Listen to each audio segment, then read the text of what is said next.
And now from the campus of Clemson University in South Carolina, Senator Lindsey Graham. Senator Graham, I want to start with this, what Senator Reid just said. He suggested, I asked him, I said, are Speaker Boehner and the mainstream Republicans, the people who have been around here a while, just afraid of the Tea Party? And he said, well, that's a pretty good choice of words. Are you afraid of the Tea Party? No, I think they're an important part of the Republican coalition, but our Democratic friends should be afraid of the public. How did you lose the House in such overwhelming numbers? How did you lose so many Senate seats? It was about spending, the size and scope of government, rejection of Obamacare.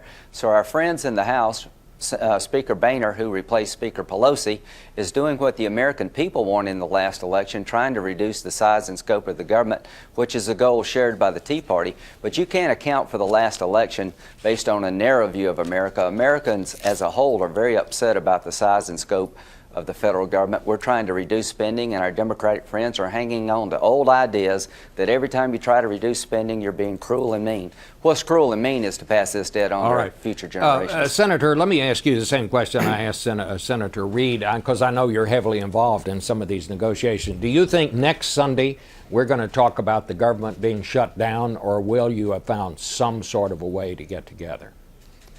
I think we'll get together. I think there are enough red state Democrats who do not want to take this fight any further. They do want to be seen as reducing spending. We're talking about 12% of the budget. Harry's right about that. The 2012 budget on the Republican side will be talking about reducing the size of government by trillions, not just billions. But I think we'll find consensus. We've already reduced spending by $10 billion. The two CRs that we passed cut spending more than any Congress in the history of America in terms of rescission.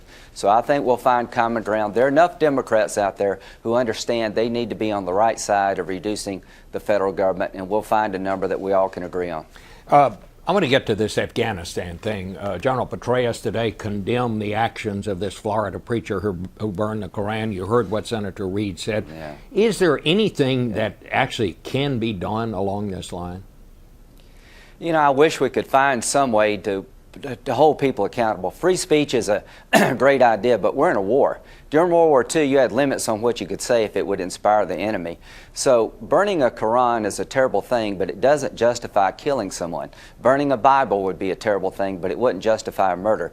But having said that, anytime we can push back here in America against actions like this that put our troops at risk, we ought to do it. So I look forward to working with Senator Kerry and Reid and others to condemn this, condemn violence all over the world based in the name of religion. But General Petraeus understands better than anybody else in America what happens when something like this is done in our country. And he was right to condemn it, and I think Congress would be right to reinforce what General Petraeus said. We saw the report from Liz Palmer, turmoil all across the Middle East this morning. Is it time to arm the rebels in Libya and go directly after Gaddafi? Well, I think it's time to go directly after Gaddafi. If you had TOW missiles given to the rebels in Libya, they could fight the tanks in addition to air power. But this strategy that President Obama's come up with, I think, is not going to defeat a determined enemy. The question is Gaddafi determined? The strategy is confusing to the American people. Only 21% believe President Obama has a clear view of how to handle Libya. It's demoralizing to our allies, particularly people on the ground that we're trying to help, and I think it's encouraging to our enemies. So this strategy is going to lead to a stalemate, and we should be taking the fight to Tripoli. You don't need ground troops, but we should take the aerial campaign to Tripoli to go after Gaddafi's inner circle. They live like kings. Go after them, to go after their propaganda machine. The way to end this war is to have Gaddafi's inner circle to crack. The way to get his inner circle to crack is to go after them directly. So you're calling, you say what we need to do is airstrikes on Gaddafi and his people. Absolutely. I think he's an international war criminal. I don't believe he's a legitimate leader of the Libyan people. His inner circle is in a bit of disarray. They would be in more disarray if we took the fight to Tripoli. We are going to have a stalemate if we don't change our strategy. The strategy should be to help the rebels help themselves, provide arms when it makes sense. To take the best Air Force in the world and park it during this fight is outrageous.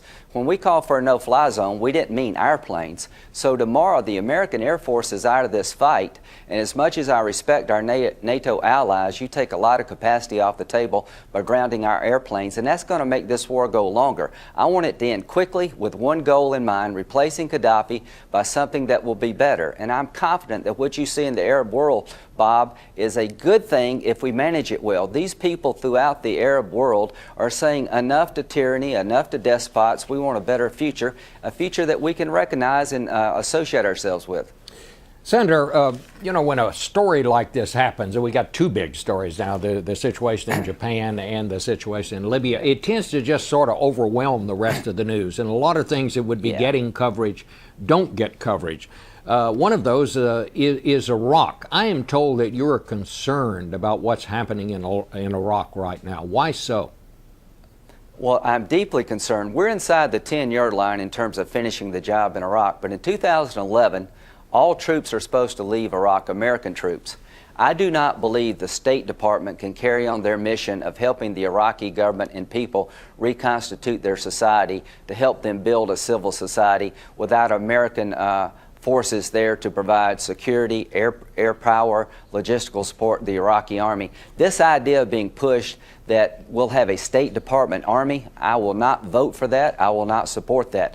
We need American troops in 2012, 10 to 15,000, left behind in Iraq to provide security to our people who are helping the Iraqi people maintain air superiority, to have an edge against Iran, and to make sure that the Iraqi army continues to develop. You say a State Department army. You're going to have to explain that. What are you talking about? What are they planning here?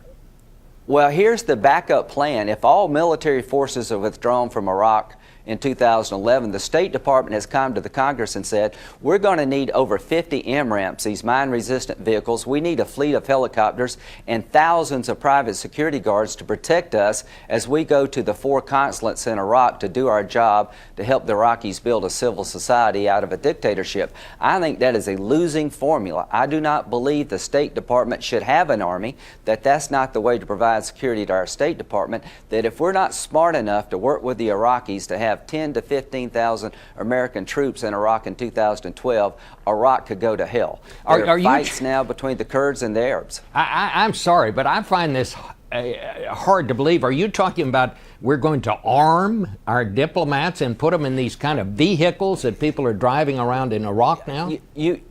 You got it, Bob. We're going to have private security guards providing security. I think American soldiers and the Iraqi army should provide security. We're talking about a fleet of helicopters so they can get around to the 4 consulates spread throughout Iraq. We're talking about MRAMs, mine-resistant vehicles, bought by the State Department, a mini State Department army. We've never done that before. That will fail. I'm urging the Obama administration to work with the Maliki administration in Iraq to make sure that we have enough troops, 10 to 15,000, beginning 2012, to secure the gains we've achieved, to make sure Iran doesn't interfere with the Iraqi sovereignty, and to develop this country. We can't do it with a State Department army, and I will not support that. This is a defining moment in the future of Iraq, and the Obama administration has the wrong strategy in Libya, and in my view, they're going down the wrong road when it comes to Iraq.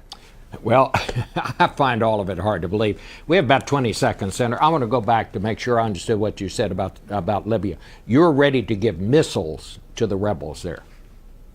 I think TOW missiles, I'm ready to look at arming them to help themselves. We need American air power back into the fight, and we need to take the fight to Tripoli. Go after his inner circle. That's the way to end this war decisively and quickly. The strategy we have is going to lead to a stalemate. It needs to change. Help the rebels, take the fight to Tripoli, get this thing over with. Gaddafi must go. It'd be a disaster to keep him in power. All right. Well, you certainly made some news this morning, Senator. I'll give you that. Thank you so much for being with us.